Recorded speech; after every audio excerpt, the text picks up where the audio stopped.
Yo, what's going on, people? Yo, did it again. Yo, this is too many books. Too many books. Too many books. Oh, man, but it's a lot of fun. It's all. Can you ever have, bring it in. Can you ever have too many books? Well, my bank account says so. So these are all the things we're going to cover in today's show. We got my comic book of the week. It's a good one. It's always a good one because it's comic book of the week. How can that be a good comic book if it's comic book of the week? You don't pick a bad comic book to be comic book of the week. You pick a good one. And this comic book this week is this pure popcorn entertainment from the makers of Marvel. And I got an awesome, you got to come in closer for this one. I got an awesome eBay auction I won. And I couldn't even believe I won the auction. I couldn't believe I won it for the price I won it at. And I usually like to buy stuff on eBay, but every now and then, you just get lucky, you find something. You go over the back issues I got, go over the new issues I picked up. If you haven't had a chance, go check out yesterday's video where I gave you a tour of my local LCS, Black Cat Comics here in Salt Lake City. We walked through the shop, went through a lot of back issues, inadvertently recorded a conversation talking about Captain America, and we even showed off a X-Men #1, CGC 3.5. For $10,000 that they're selling, but yeah, I held it in my hands, which is the closest that I'll ever get to owning an X-Men #1, unless I go into a thrift store and there's one just sitting there that no one knows about.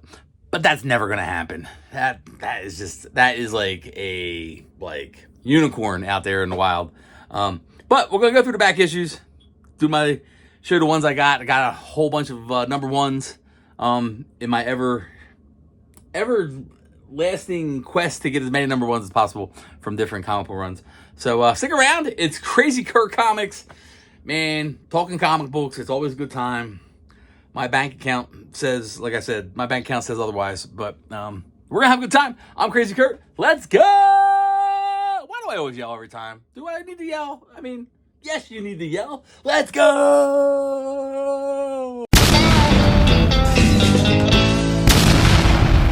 Yo, I'm back. Thanks for sticking around.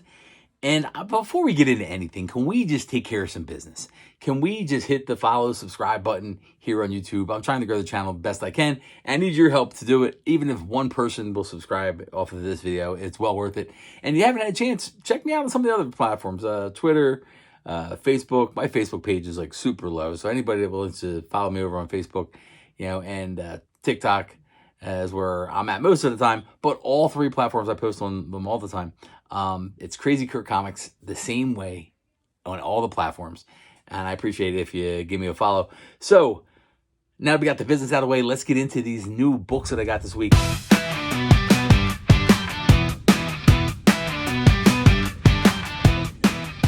It was sort of a light week for me in terms of new books. I really went heavy in the back issues, but we'll get to the back issues in just a little bit. First, now this book here is not on my pull list. I'm just going to show you what it is off the bat. It's Eddie Brock, Carnage, right? And the reason why it's not on my pull list is I'm not sure how I feel about the Eddie Brock version of Carnage. I always like the conceptualized art of Carnage. Carnage books always look super cool to me. There's 3 or 4 characters that no matter where, as long as they're on the cover, I almost always get. Wolverine, this always looks cool. I think Ghost Rider always is done really cool on comic book covers. Venom, always done really cool. And I think Carnage always is done really cool on comic book covers. So the Carnage series that have been out in years past, I've always gotten those. It's not on my pull list, but I find myself buying it all the time because if there's a week that doesn't have a lot of new books and it's out, I usually end up getting it. So I've got all 7 issues so far. But Carnage, that's the first book on the list here. Now, this next book is a cool book. It is EC Comics Blood Type. Now, what makes this book super cool is that I'm reading it, and I didn't even know something about the book because I'm behind in my reading, people. It happens to us all. We all have these big, gigantic stacks of books. And if you keep up with your reading every single week, kudos to you, because I do not keep up my reading every week, and I'm behind. And I have a big stack of EC Comics, all the Epitaphs from the Abyss, Cruel Universe, Catacombs of Horror, Cruel Kingdom. And I like to read them in the morning with my cup of coffee, and I haven't read them lately, and they're just a stack just sitting there. And EC Comics did a book called Epitaph from the Abyss, and issue number 3, which I haven't read yet, I stopped at issue 2. She being the character in this book, Ada, she is a character in one of the stories in issue number 3, and she's the first character to get her own book. Now, it's only a miniseries. It's a 4-issue miniseries. And this is issue number 3. But I didn't know, reading it, that she was a character from another book. So now it really makes me want to go back and look at all these EC comic back issues that I have to read, because I think the stories are just great. They always got a little twist, just like Twilight Zone, just like Tales from the Crypt TV show, the old HBO, with the Crypt Keeper I can't get that out. Crypt Keeper puppet. Did I say that right? I couldn't get it out. But yeah, so character, I think EC Comics is using these anthology books much in the way that DC Showcase used to use DC Showcase as a way to launch and try different characters, see if the audience gravitates to them, and if they can launch their own books, and grow from there. So kudos to EC Comics for trying some different stuff out there. Next one, Spider-Man, Wolverine, Marvel's 2 most popular characters in the same book. Again, I have to admit, I haven't read this one yet. I have this particular series. The 4 issues are sitting right over there, and they're just in my pile of things to do. Summertime's hard. The kids are out of school, and I get pulled in 10 different directions, and I don't get to read as much as I would like to do. But school's starting next week, so I'll be able to catch up on a lot of reading. And what's also cool about Spider-Man, Wolverine is, they have they're by far Marvel's 2 most popular characters. How many times have they been on the same cover? Think about it. There's some really cool issues where they've been on the same cover. Well, I've started doing research on how many times this has happened. I'm going to do a video about it. And I have a lot of the books that are actually on the same cover. And it was cool doing the research to see how many books were actually, where they're on the same cover. And I'm not including things like Secret Wars, where they have like the whole Marvel universe and they're all like, I'm talking about books where the story is focused on them two, or the story is focused on X-Men and Spider-Man, and like it's those two, and they're on the same cover at the same time. So that's the kind of thing I'm looking for, and it's not as many as you think there are, but it's a cool idea to think about, and I'm going to do a video on that. So be on the lookout for that. We're going back to Marvel, back to the Ultimate Universe in the Ultimates. And this is probably the second best Marvel book in the Ultimate Universe, and that's Ultimate Wolverine. This is Ultimate Wolverine number 8. And this is probably the best consistently good comic in the last 2 years. This is issue number 23, and it is Transformers, right? Transformers. Now, I have something to say about Transformers. When it was first announced that Daniel Warren Johnson was going to do Transformers, I was a little bit hesitant. This is right off of the heels of Do a Powerbomb, which is one of my favorite comic books, since I've been back in the comic books. And Daniel Warren Johnson has this very kinetic style of artwork. It's a lot of graffiti style. It's a lot of movement. It's very chaotic. It's edgy, and it's very, very good. I love it. It's very different from what's out there, from most of the stuff that you see out there. No clean lines. It's just great. I just love every part of it. But when I think of Transformers, I think of contemporary, modern stuff, technology, blocky, shiny, and that seems like the complete opposite of edgy and graffiti style. And in my mind, I couldn't marry the two together, and then the book came out, and yeah. I don't know nothing about comics book people. It was just an awesome book. I'm just completely wrong in every possible way I was thinking about it. I love this book. This book is amazing. It's heartfelt. Him and Mike Spicer, they just do just a great job. Kudos to Transformers for being, like I said, one of the best consistently good comic books in the last 2 years. And my final book, I'm going to save to the end of the video, which is my new comic book of the week. And it's a good one. It's a I'll give you a hint. It's a Marvel book. It's a pure popcorn entertainment book. Usually my books of the week are more things that surprise me, like new comic books. And this is a new comic book, and it did surprise me, but it wasn't like a brand new title or something that out of nowhere. Well, we'll get to it when we get to comic book of the week. You'll see what I'm talking about. It's a good one, people. It's an absolutely good one, because why else would it be comic book of the week if it wasn't a good comic book? All right, now we're gonna get into back issues.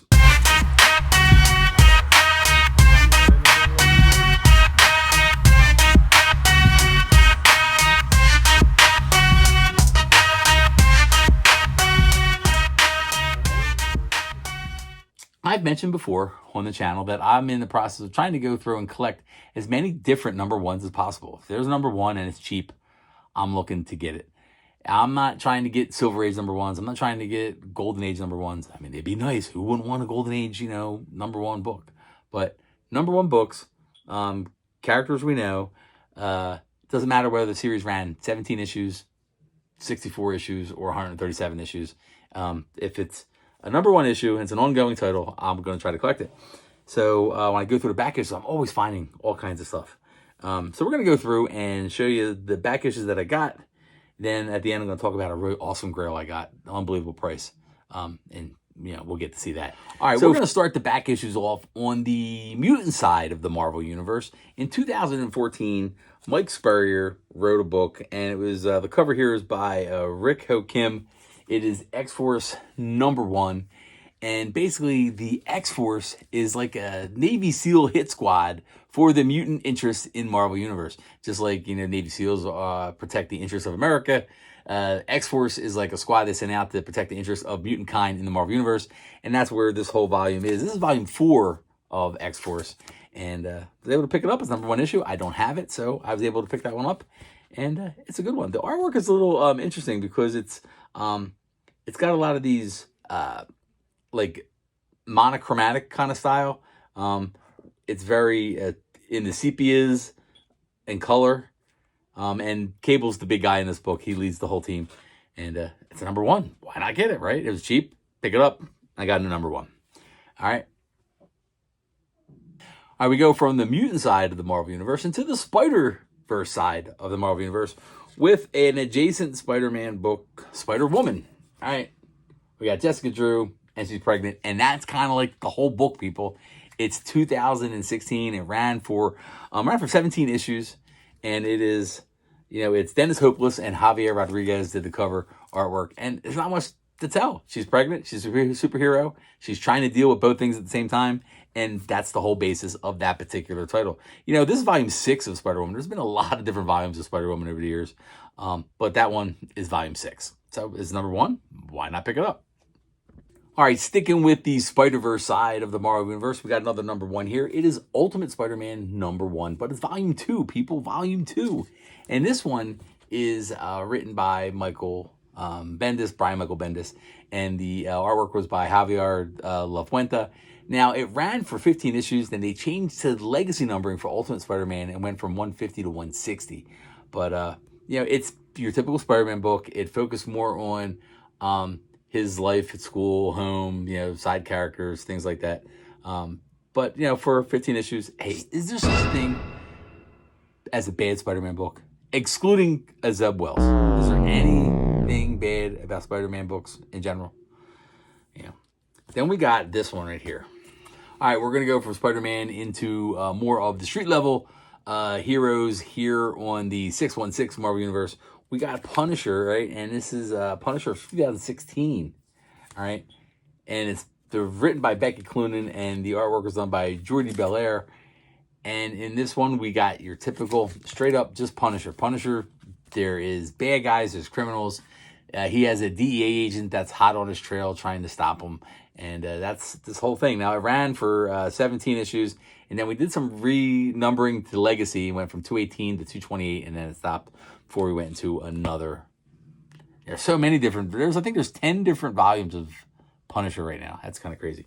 All right, we're going to stay in the Marvel Universe, and we're going to go to Thor number one from 2007. That's right, Thor number one, 2007. This is by J. Michael Straczynski, and I'm going to get this name wrong, but it's Olivier Coipel is the artist, and Thor has one of the most confusing legacy numbering runs of all time.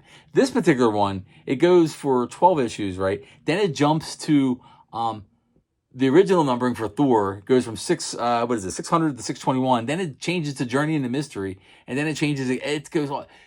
If you ever tried to read the Thor continuity on any kind of cataloging website, it's crazy. It jumps from here to here, back to here, then over here, then we continue with this number, then we go to that number. It's just one of those confusing ones.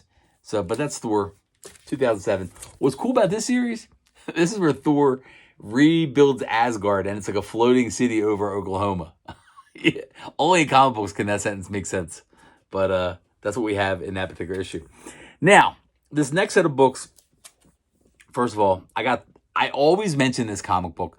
Anytime I'm in like a Facebook group or someone, hey, share your comics, or what's a high value comic that you got that you wouldn't trade. Like, I always throw up the picture of this comic book right here. Dark Hawk #1. I love Dark Hawk. 90s is my jam.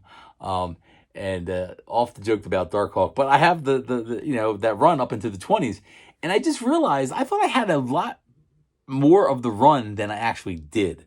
I watched another video, and shout out to Mint Hunter Comics. He did the video, and I didn't realize that the later half of I said later half. It's not even the later half. It's the last like 10 issues or so.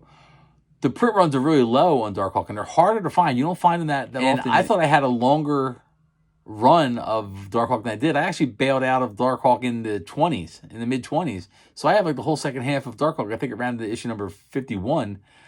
I don't have like the whole second half. I have sporadic issues, but I don't have continuous issues. So when I heard that they were harder to find, I checked a couple catalogs and websites and stuff, and it's true, they are harder to find. They are worth a little more than just your dollar books. And at my LCS, I was lucky enough to come across Dark Hawk #44.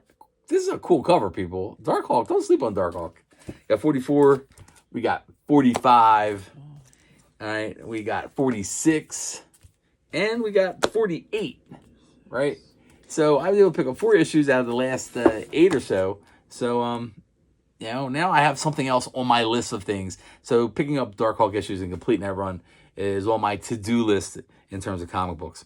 And speaking of to-do lists for comic books, one of the things that I've been collecting for the last couple of years is somewhere along the way, my LCS had a sale, a 50% off sale. And I was going through looking for books, and I came across these lenticular covers. So in 2013, right in the middle of DC's New 52, they had the Villains Month, where the villains took over all the comic books, and they had the name of the hero book was crossed out, and the villain's name was put in, and they were made lenticular covers. Now, if you're not familiar with a lenticular cover, it looks something along the lines of this, right?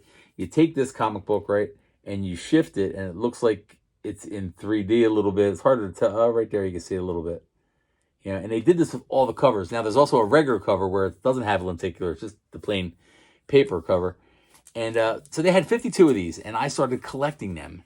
And I'm into the 30s. I don't have all 52, but I'm getting closer, and I found 2 more. So here we have a Justice League of America 7.3, right? This one's The Shadow Thief. And we have Justice League of America 7.4. This one is Black Adam. That cover is just, look at that cover. That cover is just cool. So lenticular covers is a cool little thing to try to complete, go around and try to get this. There's a couple of them. Obviously, you could go around and get like all of the Alex Ross timeless variants, which I don't have all of them yet. I'm trying to get all of the first one, the Heroes that he did in 2020. I don't have all of those. Some of them are really hard to find. You very rarely see them in back issues. And he has such a big following as an artist. So, so that's one to try to collect. The Future's End, DC, it was a ongoing, it was a separate event.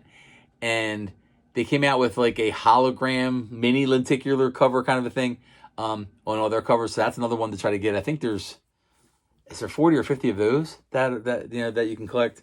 And then we got the lenticular covers here that you can try to collect. So there are 3 different little mini categories of things that I collect that I think are interesting to collect.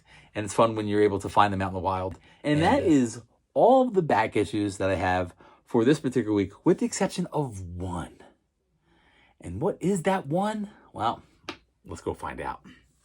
All right, I got the book. Now, I was searching on eBay. I have saved searches set up on eBay for certain books that I find hard to find. There are books I never got, books I didn't collect in the time between I started collecting and now. And some of them became, major keys or medium keys. And they're, if you get a CGC graded one at 9.8, they might be a couple $100. But there's one book that I have the issues right after it, and I just missed this particular issue, and it was right before I started actually collecting comic books. Well, I was able to get this Thor book. I have issue 339, but I did not have issue number 338, but I have it now. It is Thor, and it's the first appearance of Beta Ray Bill. Look at that. That is amazing. Beta Ray. Oh, it's awesome. Yeah. So I finally got it. Awesome. Now, is it a perfect copy? It's pretty good. There are no, well, here, let's just look at it. There are no spine ticks. No spine ticks. Your corners are okay. But it's a really good, it's a really clean copy. The only thing I was worried about was what's the back issue, what's the back cover look like? And the back issue seems fine. And there's a little bit of a rippling right there, you see. It just needs to be right there. See it? So it just needs to be ironed, like, pressed. And it's not bad. And then the other thing is the pages are off-white. I wouldn't call them white pages, but they're off-white. But there we go. We got the first appearance of Beta Ray Bill. Takes over as the Mighty Thor. It's a cool little issue to get. So I'm going to put that on the wall. There have been some great issues I was able to pick up my LCS this year. This year, minor keys, or big, I call them big minor keys. Keys everybody knows about, but not everybody has. So that was one. Last week's episode I showed you, we got this one. And earlier this year, I was able to get the one right after it, right before it. So these three, you see them showing a lot. I didn't have them, but I have them now. Now, here's where it's going to kill you. Guess how much I paid for this. Guess how much I paid for it. I won the auction. I'm going to put it up here. I won the auction. I put in $8, people. I said I put in $8 to start so I can be reminded that it's going on. I put in $8. I won the auction, people. And it wasn't even $8. I won the auction for $6.50. Here it is. Here's the screenshot of it. So I paid $14 with shipping. I paid $14 for this. Sometimes it's better to be lucky than good. And I consider myself extremely, extremely lucky to have that particular book. So, yay for me. I got another book to put up on the wall. Just happy. I always wanted the book. I always see it talked about on TV all the time when I watch YouTube videos. I didn't have it, but I have it now. So, there we go. And then we have to get to the book of the week. The comic book of the week.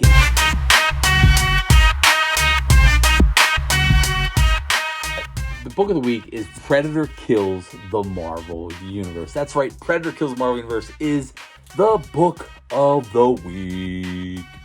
Now, why is it the book of the week? Well, first of all, did you know that he kills the Marvel Universe in this? So, much like Deadpool kills the Marvel Universe, but this is just cool because we don't see this character that often. I thought that most of the time when Predator's in a comic book, the comic books aren't drawn overly well. Now, the more recent ones of Predator versus somebody, Predator versus Wolverine, I thought was very good. Predator versus Black Panther, I thought was very good. The latest Spider-Man versus Predator, I thought that was great. And this is a continuation of that. So read Predator versus Spider-Man first, and then jump into this. And I don't give no spoilers away of what happens in the book, but in this particular book, he goes up against Guardians of the Galaxy and the Fantastic Four.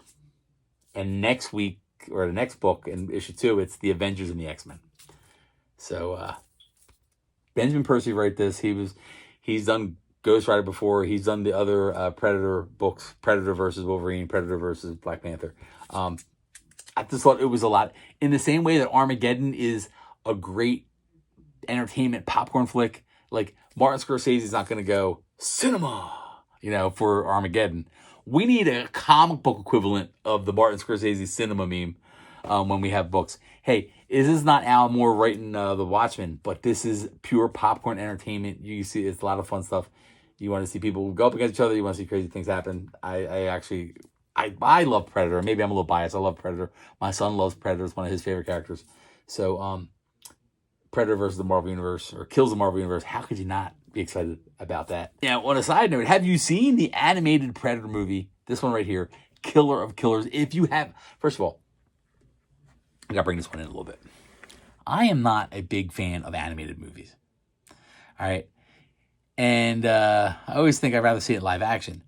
So my son wanted to watch Killer of Killers, the Predator movie on Hulu. And I said, all right, one Saturday morning we got up and we watched it. And it was one of the best things I've ever seen, people. And as someone who doesn't like animated movies, it was so good. It was such a good movie. I would love to have seen it live action, but it's okay that it's just animated. It is really amazing. And I think that we're getting to the point where we're starting to find their way and know what they have to do. Predator setup. We don't care about the character of Predator. We care about who Predator goes up against. So just come up with a billion different scenarios, have Predator go up against a billion different kinds of adversaries, and then there you have a billion different kinds of movies. So in this one, he's going up against the whole Marvel Universe. Cool idea. But I want to see Predator versus a medieval knight. I want to see Predator versus a biker gang in the 70s. I want to see the Predator versus a group of ninja. I want to see Predator versus, and just you can think about a gunslinger in the Old West. All these different scenarios of Predator in different environments and different situations. And that's kind of what Killer of Killers is. So if you haven't had a chance, go check out Killer of Killers over on Hulu. I highly, highly, highly recommend it. But Predator Kills the Marvel Universe is the book of the week. So kudos to the people over at Marvel and Disney there who are putting together some fun stuff for us to read. So that is all the things I've collected this week. All right, so we got to find somewhere up on these walls to put this. Now, as far as Thor goes, I have a couple other Thor ones over here. Like here is the first Stormbreaker. I like this one where he's fighting Juggernaut during the Acts of Vengeance. But, so right there seems like a good spot with that one. And then the Punisher book. I mean, we got Daredevil and Punisher showing up there. There's the first famous six finger Punisher #1. But I go up on this massive wall I got here in my big comic book room. One day we're going to do a tour of this room. We got figures and more figures and lots of comic books and a huge Avengers display. But hey, it's not a bad week. I got the first appearance of Beta Ray Bill. And you know what? We got Predator Kills the Marvel Universe. I got a bunch of good books. I've got a bunch of cool back issues. So this is a good week. And you know what? Anytime you get any comics, it's always a good week. That's all I got for this week's show. Hey, if you get a chance, make sure you give me a follow, subscribe to all those things here on YouTube. Plus, you can follow me over at TikTok and Facebook, all under the same name. It's Crazy Curt Comics. Next video we're going to do, well, I think we're going to talk about the lenticular covers. We're going to talk about some other books. I just found out recently that Todd McFarlane did a whole bunch of Marvel Age covers. I had no idea he even did that. Marvel Tales covers. Marvel Tales was like a reprint book for Spider-Man, and he did a bunch of those covers, and I had no idea. So now that's something else on my list I got to hunt down. We're going to maybe do a video on that. Video on my #1 books I've been trying to get. All kinds of video ideas. That's one of the problems. Not enough time in the world. I have so many ideas for videos, and then just coming up with the time to do them and film them and edit them. It's kind of daunting. But anyway, I'm out of here. Been fun. It's been real. I got to go get something to eat. Always get something to eat. I'm hungry. Peace.